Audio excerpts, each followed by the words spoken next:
I'm Jon. And I'm Eli. And you're watching Screen Obscura. And today we are finally happy to announce that we finally saw a good movie called Undertone, directed by Ian Tuason. Starring Nina, Kiri, and Adam DiMarco. They play the leads in this movie. They both have a podcast. The characters are named Evie and Justin, respectively. And so they have this podcast called The Undertone.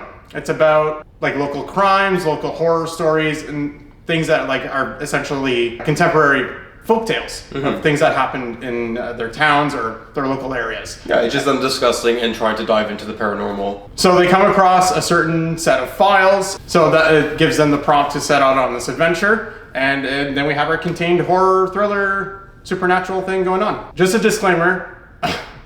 We had, what I've had, we've had the worst theater experience of our lives, and I'm talking like security got involved. I've never in my life experienced this before. Some people in the crowd just can't shut the fuck up, but we'll talk about that more after we discuss the movie.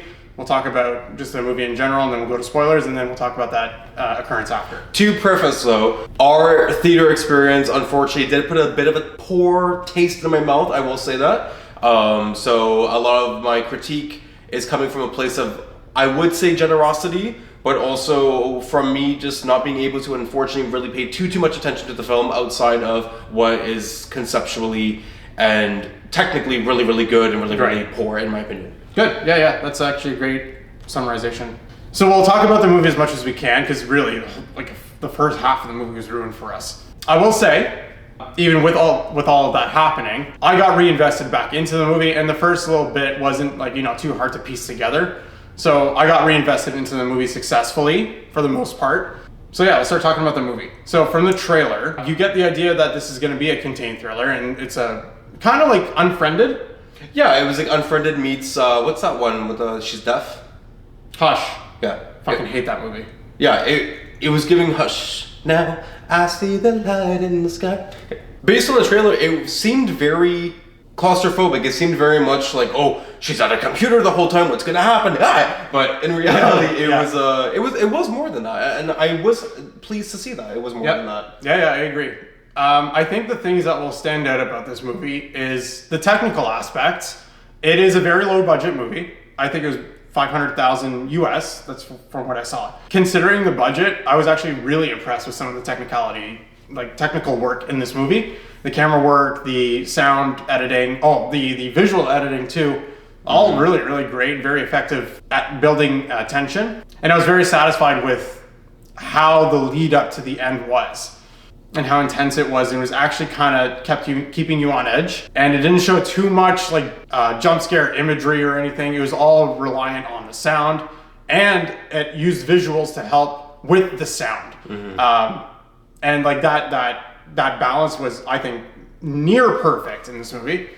I did hear in the theater, it was surround sound. You can hear like the different speakers. If you wore headphones while watching this movie, you'd be terrified. Yeah, good luck to you if that's the case, because even in the theater, with the horrible experience and distractions and people talking, it was still kind of enticing, and it was quite thrilling from a sonic perspective.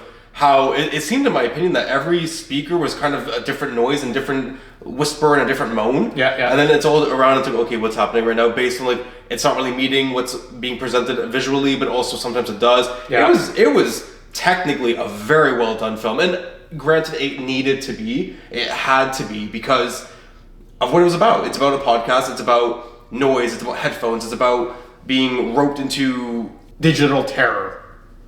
I was gonna say audio, but yeah. And I really was expecting an Unfriended sort of deal, and it was a little bit more than that. I think the issue with this movie, although it is technically amazing, the acting's fine by the lead protagonist. To be fair, there's only really one besides the podcast of the male character, Justin. There is only one actor that you're visually seeing for the whole film, which is the main Kiki Palmer. What's her name? Nina Kiri. I do think the crescendo and the climax in the movie is a little bit, not weak. Weak is not the right term.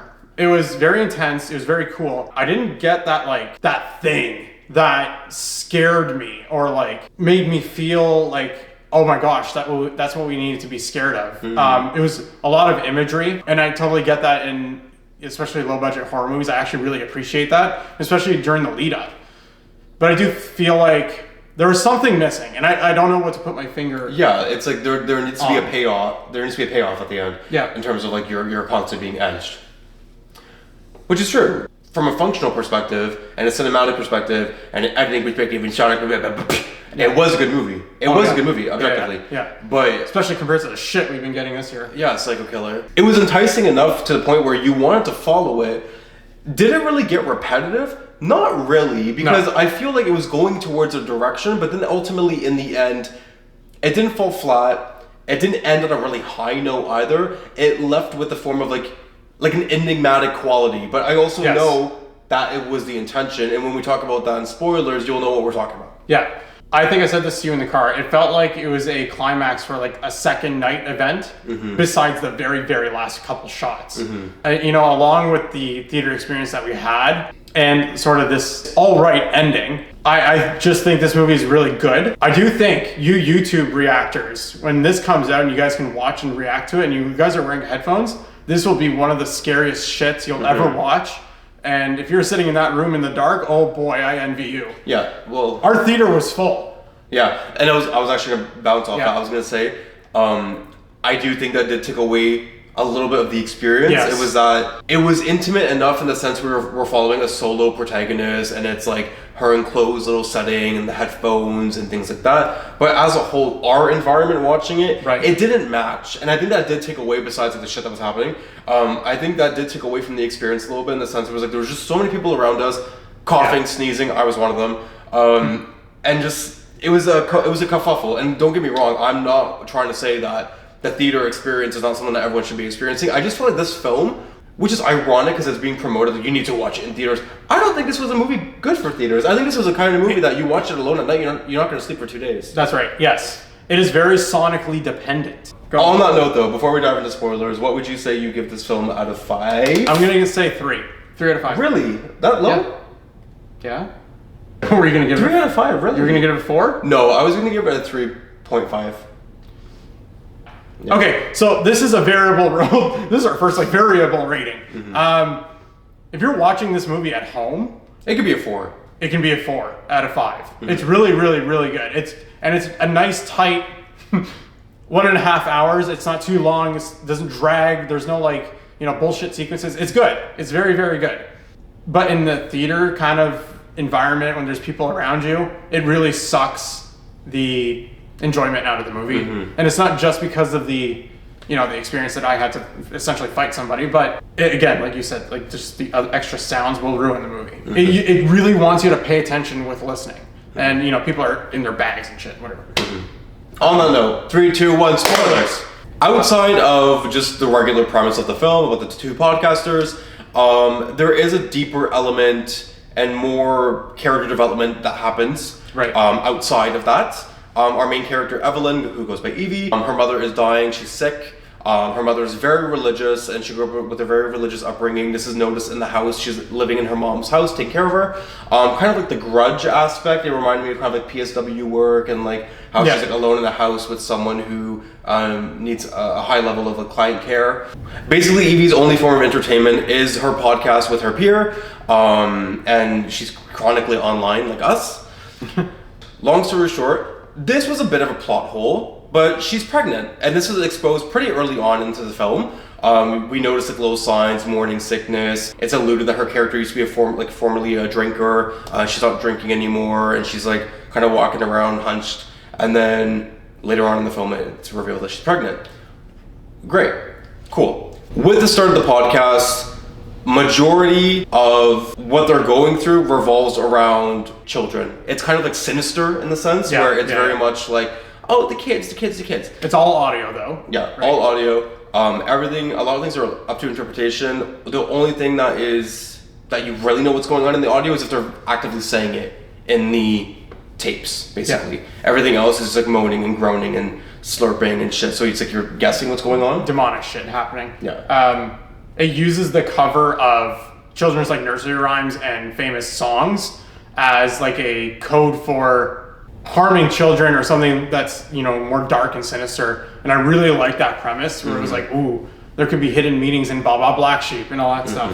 Ringing Around the Rosie, we know we know that it's a dark song. Yeah. Things like that. So I was really invested in the beginning, but then, we had our little event in the theater.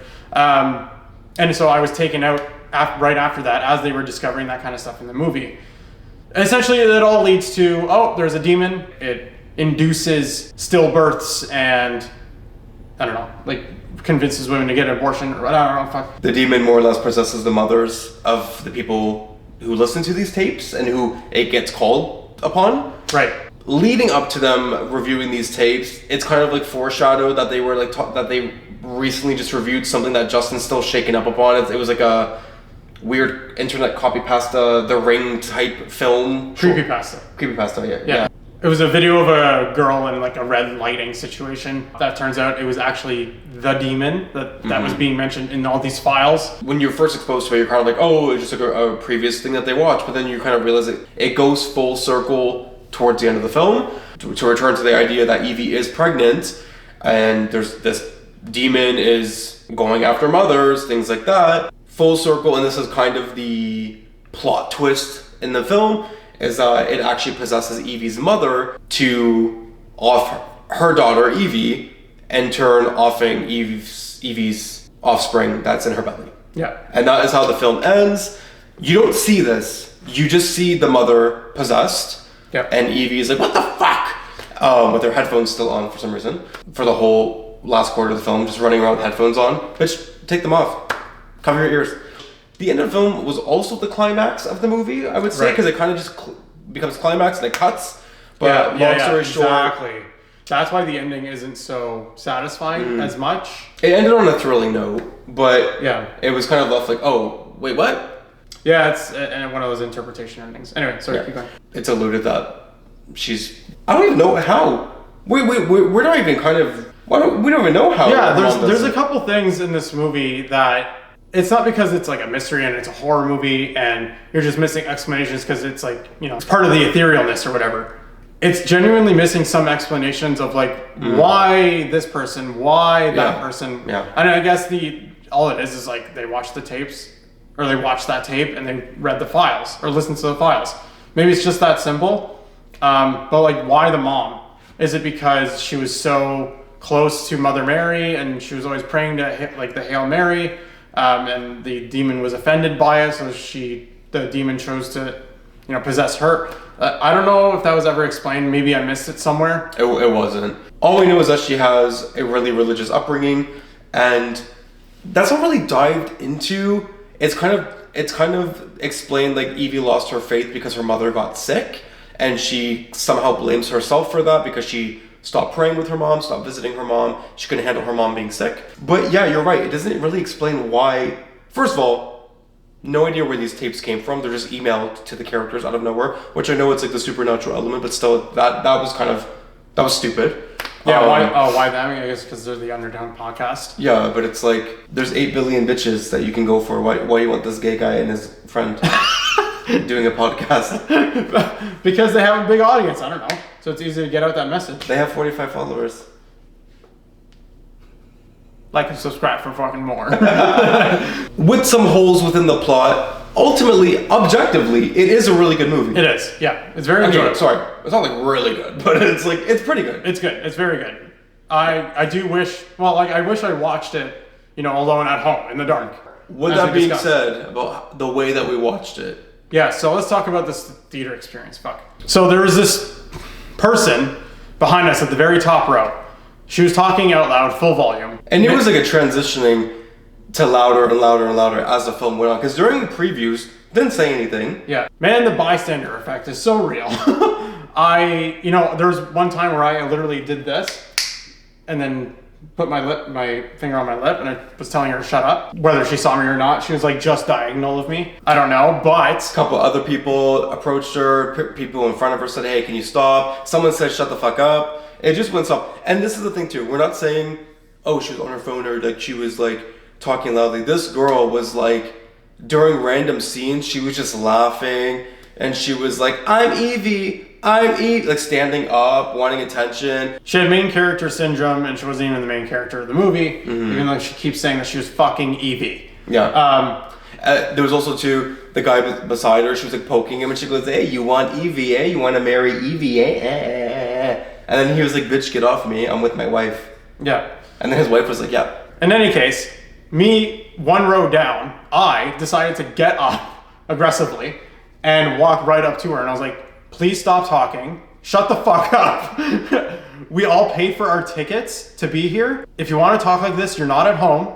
Go home. And she said some shit. I don't even know what she said. She was slurring her words. Yeah. It was pretty clear in that moment she was intoxicated. As soon as I saw her replying the way she looked, like literally like that, I was like, okay, she's not even gonna listen. She's drunk. So I went down and I complained to the cast members, whatever the fuck they're called, the crew. Yeah. And turns out someone else already came and reported the same thing. Yeah. In any case, there's like 3 staff out there ready to escort her, or like they're preparing to get her out. They went in and they escorted her out, and on her way out she was like, I'm a fucking victim, all you white people touching me, you're gonna push me down the stairs, you're gonna... And then she threatened to push like everyone else down the stairs, and then she was screaming and she was like flopped on the floor, like outside the theater. And then they paused the movie. They paused the movie. They were apologizing to us, but we're so sorry that this animal ruined your experience. Here's a free fucking movie ticket, and you want us to rewind the movie? And we're like, yeah. Everyone couldn't agree. They're like, the staff goes, do you want 5 minutes rewind? Everyone's like 10, 15, 20. We're like 30. We're like 30, the whole movie. We're like, can you rewind the previews? Yeah. But yeah, I mean, ultimately, what are you going to do when you have fucking losers in your city? You can tell them that I'm Jon. And I'm Eli. And you're watching Screen Obscura. And if you want some of this undertone, you're going to lit my fucking upper toe. Whatever you're into.